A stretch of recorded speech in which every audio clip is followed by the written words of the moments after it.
کروڑ انسان عربی زبان جانتے ہیں، لیکن دیگر مذاہب کی کتاب جس لینگویج جس زبان میں لکھی گئی ہے وہ ڈیڈ لینگویجز ہے، مری ہوئی زبان ہے.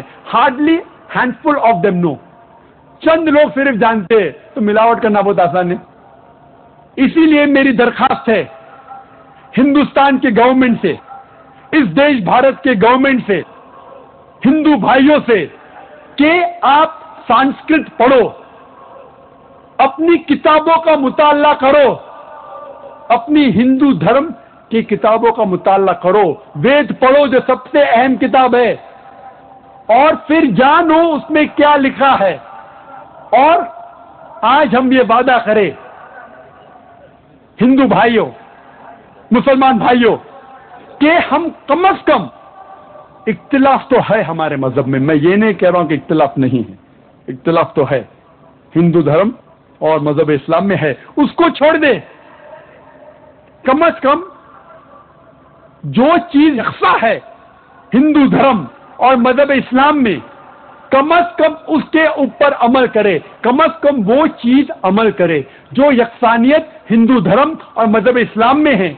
ان دونوں دھرموں مذہبوں میں لکھا ہوا ہے کہ بھگوان خدا ایک ہے، خدا کا کوئی بھی بدھ نہیں ہے، کوئی بھی پرتما نہیں ہے، اس کا اوتار نہیں ہے. ہم خدا کے پیغمبروں میں مانے اور آخری پیغمبر محمد صلی اللہ علیہ وسلم میں مانے، ایمان لے کے آئے، آخرت میں مانے، اس خدا کی کتابوں میں مانے، اور یہ مان لے کہ یہ زندگی آخرت کے لیے ایک امتحان ہے. انشاءاللہ ہمارا دیش ترقی کرے گا، یہ دنگا فساد بند ہو جائے گا، اور ہم آخرت میں بھی سفلتا پائیں گے. میں تقریر کو ختم کرنا چاہتا ہوں قرآن مجید کی آیت سے. سورہ یونس میں سورہ نمبر 10 آیت نمبر 108 میں اللہ تعالیٰ فرماتے ہیں، اب سچائی حق آپ تک پہنچ چکی ہے، اگر آپ اس کو مانیں گے تو آپ کے لیے بہتر ہے، اگر اس کو ٹھکرائیں گے تو آپ کا ہی نقصان ہوگا. میں آپ کے اوپر وکیل نہیں ہوں اور میں آپ کے لیے ذمہ داری نہیں لے سکتا ہوں. وآخر دعوانا الحمدللہ رب العالمین.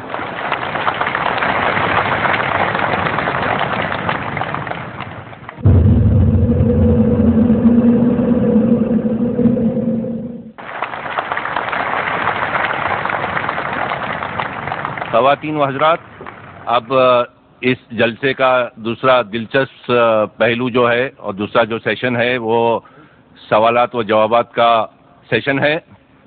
سامعین میں 5 مائک لگائے گئے ہیں، 3 مردوں کے لیے اور 2 خواتین کے لیے. اگر سوال پوچھنے والوں میں کوئی غیر مسلم یعنی نان مسلم ہو تو انہیں پہلی ترجیح دی جائے گی. انہیں سب سے پہلے سوال کرنے کی اجازت ہوگی. تو میں تمام ہندو بھائی، کرسچن بھائی جو ادھر یہاں موجود ہیں وہ سامنے آ سکتے ہیں، ان کو پہلے پریفرنس دیا جائے گا، اور ان کے لیے قطار کی بھی پابندی نہیں ہے. یہ ہدایت تمام 5 مائک کے لیے ہے. اب میں سوالات کا سلسلہ شروع کر رہا ہوں. مائک نمبر 1 پر جو صاحب کھڑے ہیں وہ اپنا سوال پوچھیں. My name is Kamal Kishore Pal and I am a student from Smalarbeck in this campus. And my question for you is, according to Islam, it is said that God has created human beings who would worship Him. But what is the reason behind creating human beings even though He had so many worshippers in the form of angels? ہمارے ہندو بھائی نے بہت اچھا سوال پوچھا ہے. اس نے کہا کہ خدا نے انسان کو بنایا ہے تاکہ وہ خدا کی عبادت کر سکے. ایسا ہی کہا گیا ہے قرآن میں بھی، سورہ دھریات میں سورہ نمبر 51 آیت نمبر 56 میں، وَمَا خَلَقْتُ الْجِنَّ وَالْإِنسَ إِلَّا لِيَعْبُدُونِ. اللہ تعالیٰ فرماتے کہ ہم نے جن اور انسانوں کو بنایا ہے صرف اللہ کی عبادت کے لیے. تو سوال ہے ہندو بھائی کا، بہت اچھا سوال ہے کہ اللہ تعالیٰ کو عبادت کی ضرورت کیا ہے؟ اتنی چیز ہے، فرشتے ہیں، تو انسان اللہ کی عبادت کیوں کرے؟ کیا اللہ کو ضرورت ہے؟ بہت اچھا سوال ہے، بہت اہم سوال ہے. مثال کے طور پہ ہم کہتے ہیں اللہ اکبر، اللہ بڑا ہے، اللہ مہان ہے. ہم اللہ مہان بولنے سے اللہ مہان نہیں ہو جاتا ہے. ہم بولے یا نہ بولے اللہ مہان ہے، اللہ اکبر ہے. ہم چاہے بولے یا نہ بولے اللہ کو فرق نہیں پڑتا. اگر ہم نہیں کہیں گے اللہ اکبر تو کیا اللہ نیچے ہو جائیں گا, اللہ کم ہو جائیں گا؟ نہیں. کیوں ہم کہتے ہیں کہ اللہ مہان ہے؟ اللہ تعالیٰ فرماتے ہیں سورہ فاطر سورہ نمبر 35 آیت نمبر 15 میں لکھا ہے کہ اللہ doesn't require the creation but we require him. اللہ سبحانہ و تعالیٰ کو ہماری ضرورت نہیں ہے لیکن ہم کو اللہ کی ضرورت ہے. ہم اللہ سبحانہ و تعالیٰ کی تعریف کرتے ہیں, عبادت کرتے ہیں ہمارے فائدے کے لیے. مثال کے طور پہ جب بھی ہم کسی کی تعریف کرتے ہیں ہم اس کی بات مانتے ہیں.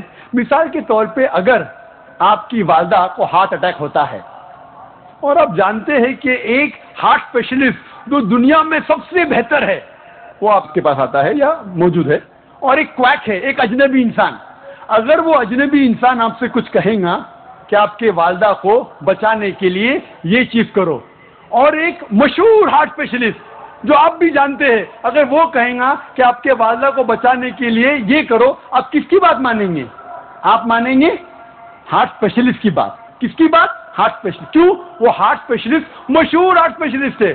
اسی طریقے سے ہم جب اللہ کی عبادت کرتے ہیں, ہم مسلمان, ہم اللہ کی تعریف کرتے, الحمدللہ رب العالمین الرحمن الرحیم مالک یوم الدین, سب تعریف کرتے ہیں اللہ کی. جب ہم تعریف کرتے ہیں کہ وہ حاکم ہیں, وہ رحمت والا ہے, وہ سب سے بڑا ہے, سب سے زیادہ جاننے والا ہے, تو اللہ کو تو فرق نہیں پڑتا ہے. لیکن ہم جب ان کی تعریف کرتے ہیں اس اللہ کی, تو اللہ جو اپنی کتاب قرآن مجید میں ہدایت دے رہا ہے ہم اس کے اوپر عمل کرتے ہیں.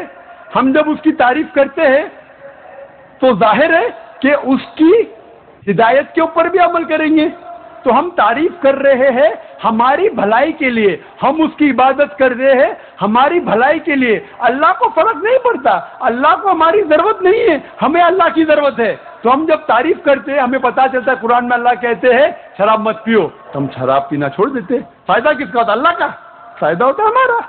ہم بیماری سے بچتے, سیروسس آف لیور سے بچتے, کینسر آف اسوفیگس سے بچتے, کینسر آف لیور سے بچتے. میں سینکڑوں بیماری کے نام لے سکتا ہوں ڈاکٹر ہونے کے لائق, اگر آپ شراب نہیں پیتے.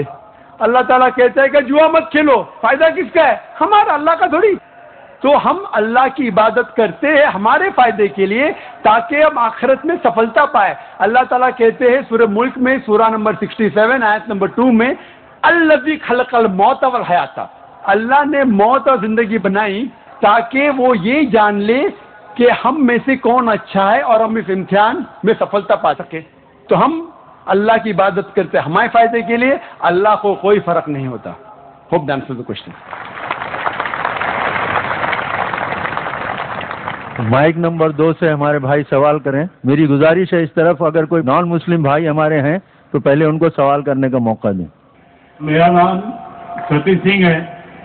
میں پہلے تو ڈاکٹر ذاکر صاحب کو دھنیہ دینا چاہوں گا کہ جنہوں نے آج بہت اچھی تقریر کی.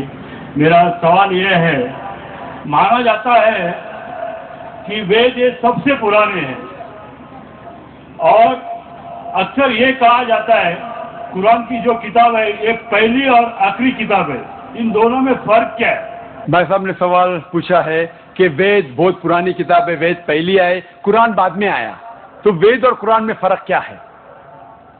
اور اب یہ بھی پوچھ سکتے ہیں کہ کیا ہم کہہ سکتے ہیں کہ وید خدا کا کلام ہے؟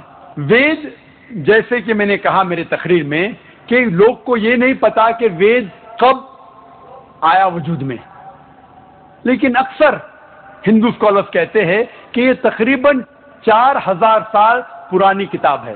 قرآن مجید 1400 سال پرانی ہے, تو ظاہر ہے کہ وید پہلے آیا ہے. قرآن مجید میں لکھا ہے سورہ رعد میں سورہ نمبر 13 آیت نمبر 38 میں,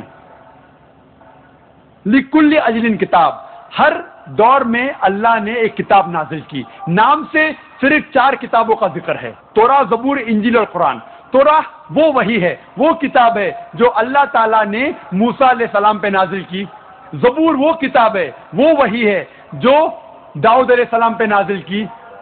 انجیل وہ کتاب, وہ وحی ہے جو اللہ سبحانہ و تعالیٰ نے عیسیٰ علیہ السلام پہ نازل کی. اور قرآن مجید اللہ سبحانہ و تعالیٰ کی آخری کتاب, آخری وحی ہے جو آخری پیغمبر محمد صلی اللہ علیہ وسلم پہ نازل کی. لیکن نام سے صرف 4 کتابوں کا ذکر ہے قرآن میں, لیکن قرآن میں لکھا ہے کہ اللہ تعالیٰ نے کئی کتابیں بھیجی.